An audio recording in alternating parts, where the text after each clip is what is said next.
نحمده ونصلي ونسلم على رسوله الكريم اما بعد فاعوذ بالله من الشيطان الرجيم بسم الله الرحمن الرحيم انا نحن نزلنا الذکر وانا له لحافظون صدق اللہ مولانا العظیم۔ میرے بہت ہی عزیز دوستو، ہم وطن ساتھیوں اور سننے والوں، معزز سامعین اکرام اور ناظرین اکرام،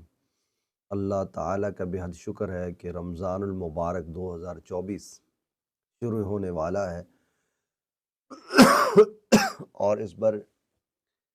اللہ تعالیٰ نے میری یہ ڈیوٹی لگوائی ہے کہ میں قرآن پاک کا خلاصہ بیان کروں۔ میں شروع میں ہی یہ عرض کیے دینا چاہتا ہوں کہ میں کوئی عالم نہیں ہوں، نہ ہی بہت بڑا اسکالر ہوں، طالب علم ہوں۔ تو طالب علم ہونے کے ناطے بہت سی غلطیاں ہونے جا رہی ہیں، بہت سی خطائیں ہونے جا رہی ہیں۔ اللہ تعالیٰ سے دعا ہے کہ وہ اللہ مجھے ان خطاؤں اور اغلاط سے محفوظ فرمائے، اور اگر کہیں ہو جائے تو دوست و احباب سے اور اساتذہ کرام سے اور پڑھے لکھے دوستوں سے یہ التماس ہے کہ وہ اس میں سے جو صحیح ہو اسے قبول فرما لیں اور میرے لیے برکت کی اللہ تعالیٰ سے دعا کر دیں، اور جو کوتاہیاں اور کمیاں ہوں ان کی نشاندہی کمنٹس میں کر دیں تاکہ میں ان کو امپروو کر سکوں، بہتر کر سکوں۔ آپ سوچ رہے ہوں گے کہ اس کی ضرورت کیا پیش آ گئی کہ بہت سے لوگ پہلے ہی تفسیر بیان کر چکے ہیں اور اس کے اوپر بہت کچھ لکھ چکے ہیں، تو ان صاحب کو کیا ضرورت پیش آئی؟ تو دوستو، جیسے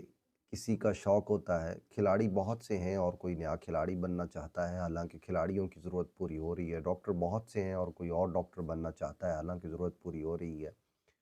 اسی طرح سے استاد بہت سے ہیں اور کوئی استاد پھر بننا چاہتا ہے حالانکہ ضرورت پوری ہو رہی ہے۔ اس کے باوجود کہ قرآن کی خدمت کرنے والے بہت زیادہ ہیں، کثرت کے ساتھ ہیں، لیکن اس کے باوجود بھی میرا یہ شوق ہے کہ میرا بھی ان میں نام لکھا جائے جو قرآن کو سمجھنے کی کوشش کرتے رہے اور جتنا ان کے پاس علم تھا اس کو آگے پہنچانے کی کوشش کرتے رہے۔ امید ہے میں اپنی گفتگو کو سادہ، آسان اور بڑا مختصر رکھوں گا،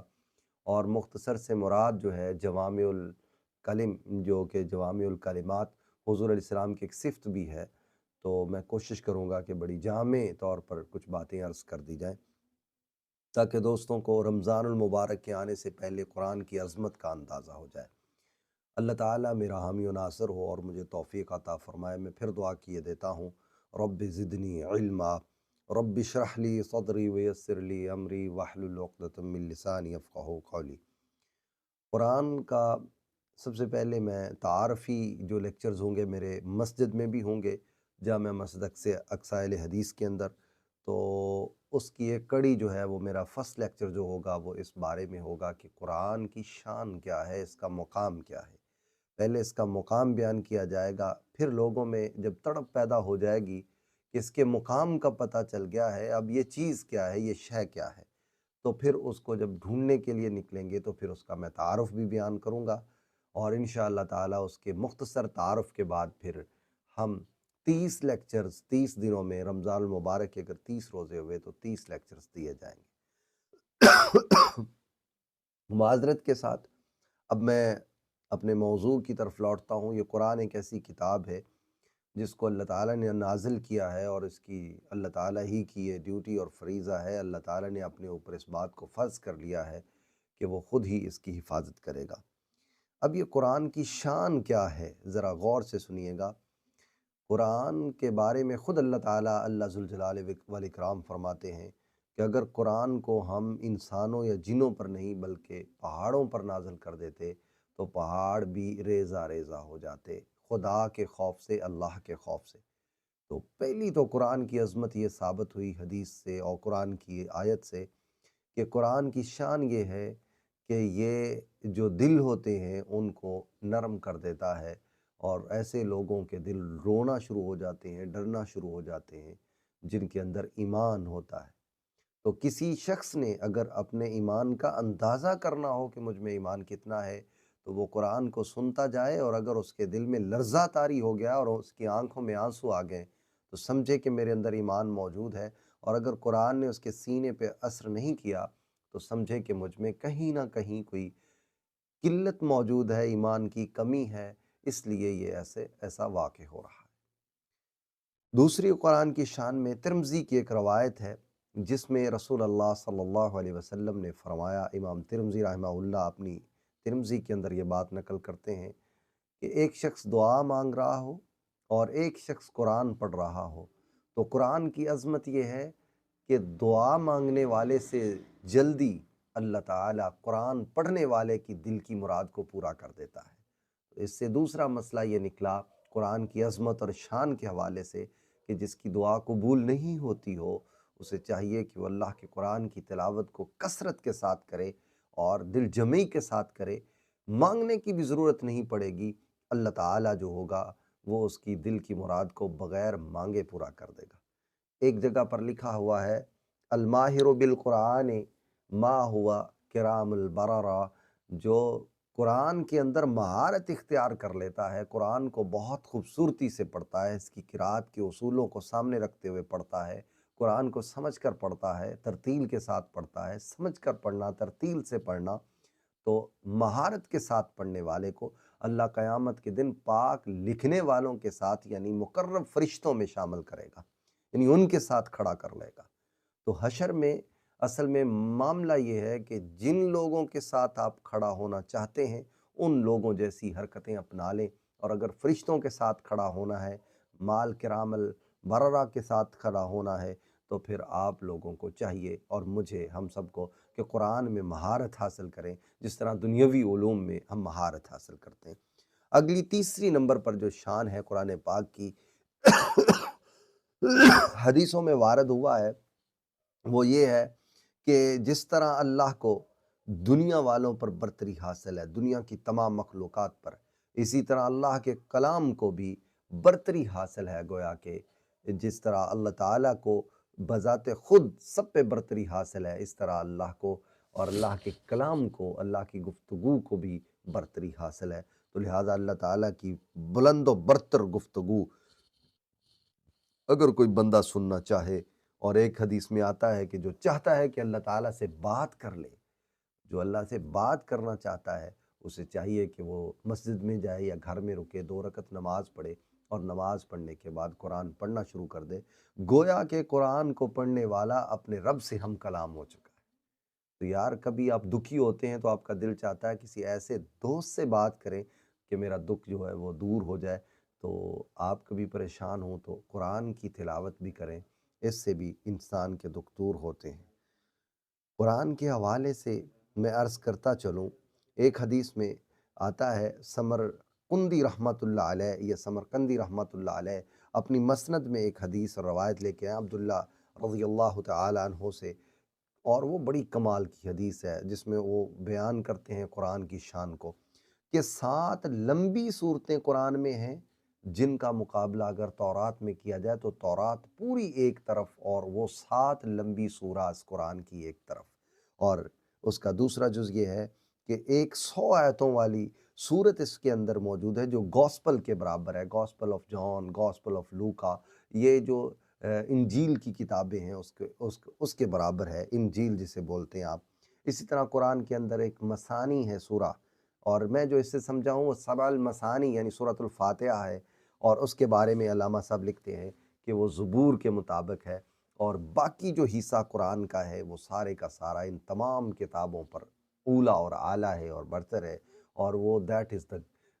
part of the glory of Quran, glory of holy Quran, Quran کی وہ جو شان و شوکت ہے دوسری کتابوں کے اوپر جو اللہ تعالیٰ نے اس کو دی ہے تو وہ دوسری،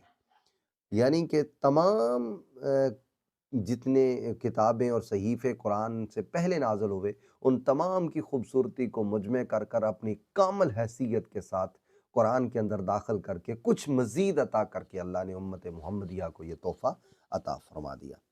ترمذی میں حضرت علی مرتضیٰ شیر خدا رضی اللہ تعالیٰ عنہ کا ایک قول ہے، ایک حدیث نقل ہے، وہ فرماتے ہیں کہ میں نے رسول اللہ صلی اللہ علیہ وسلم کو فرماتے ہوئے سنا، بڑی بات ہے یہ امپورٹنٹ معذرت،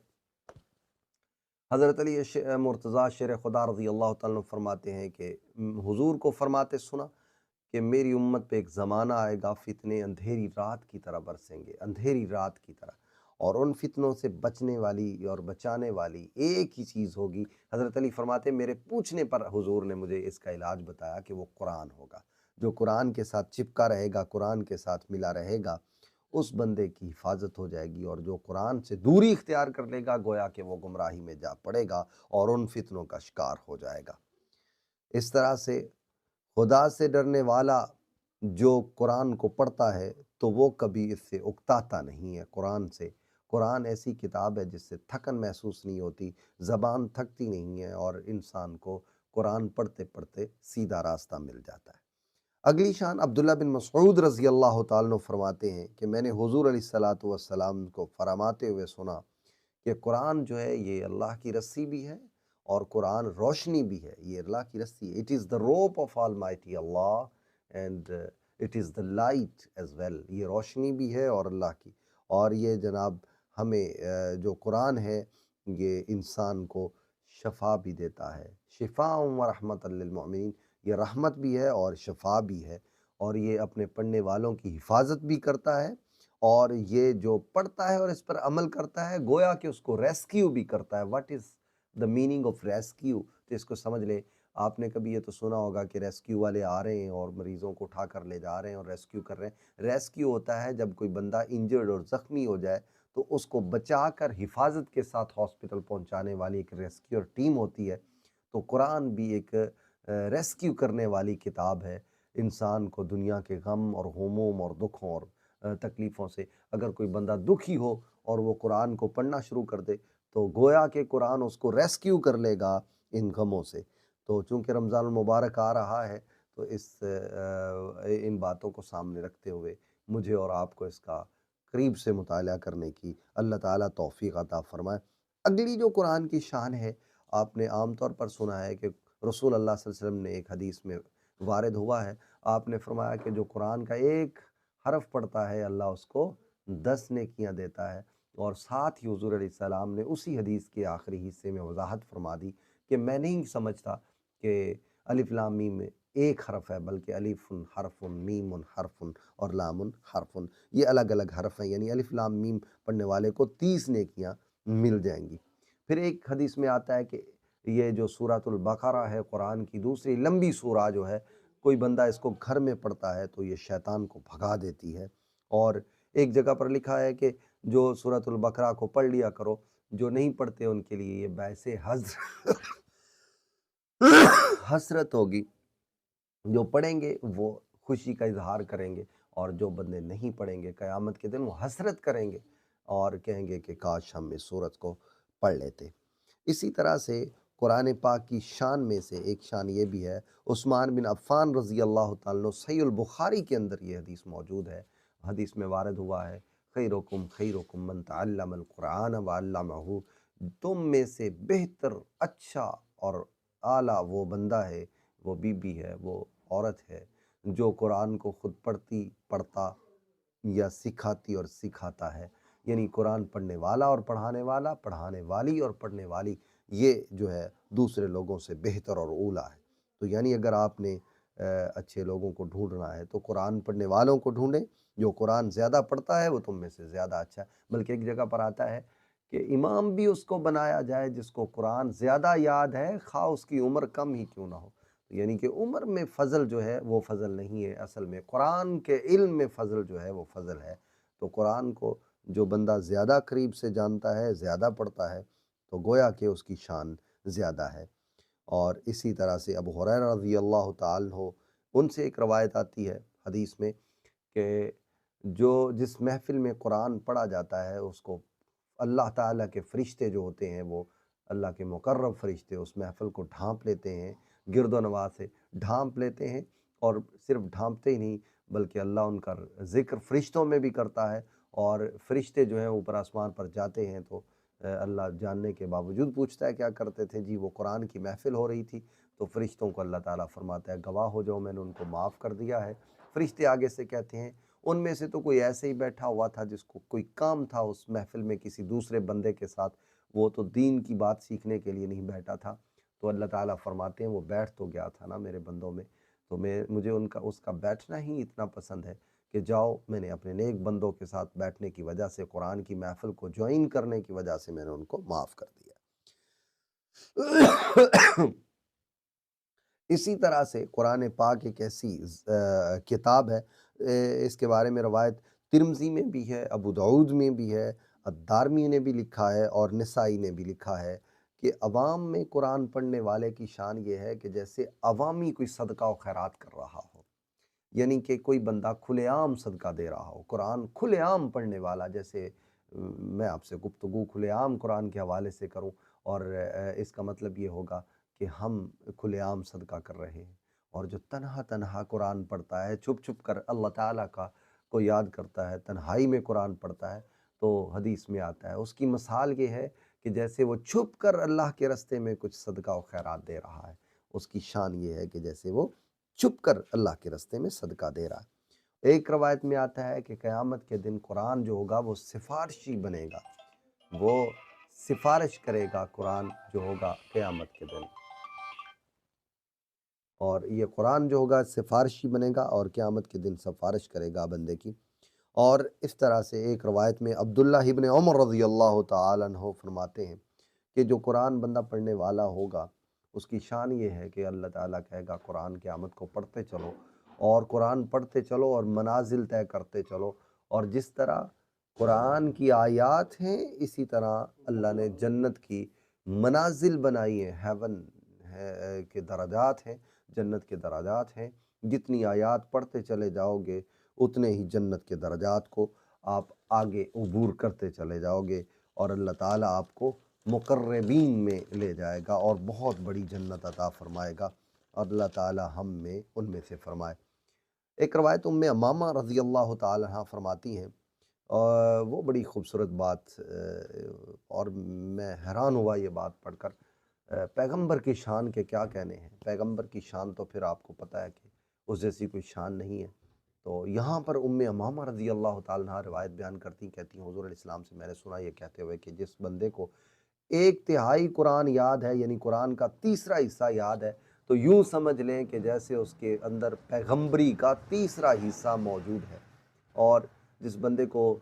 آدھا قرآن یاد ہے تو اس کے اندر آدھا پیغمبری کا درجہ موجود ہے، اور حصہ موجود ہے، اجر موجود ہے، یوں کہہ لیں فضل موجود ہے، اور جس بندے کو پورا قرآن یاد ہے تو اس کو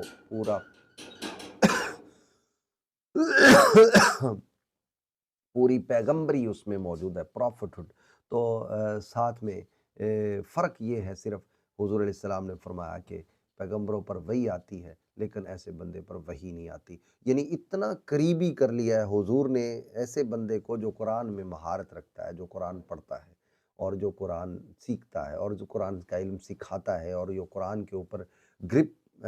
تو کوئی بھی نہیں کر سکتا، بہرحال somehow he tries to learn something about the holy Quran, جو کوشش کرتا ہے کچھ نہ کچھ سیکھنے کی، تو اللہ اسے ایسے مقربین میں کر لیتا ہے۔ میں جو اس حدیث سے سمجھا وہ یہ ہے کہ قیامت کے دن اللہ پیغمبروں کے ساتھ کھڑا کر لے گا، تو ایسی شان عطا کرے گا کہ جنت میں حضور کے خوش قسمت لوگ جو ہوں گے، ساتھی ہوں گے، تو اگر کوئی قرآن میں مہارت رکھتا ہے اور دل سے قرآن کو پڑھتا ہے اور سیکھتا ہے اور لوگوں کو سکھاتا ہے، تو یقیناً وہ حضور علیہ السلام کے ساتھ ہوگا اور پیغمبروں کے ساتھ ہوگا۔ اور اس کی ایک دلیل قرآن میں بھی ہے، مع النبیین و صدیقین، تو اس طرح سے وَحَسُنَ أُولَٰئِکَ رَفِیقًا، او کما قال اللہ تعالی، نبیوں کا بھی ساتھ ہوگا، انبیاء کا بھی، اور اسی طرح سے نیک لوگوں کا بھی۔ تو اللہ قرآن پہ مہارت اور رکھنے کی توفیق دے۔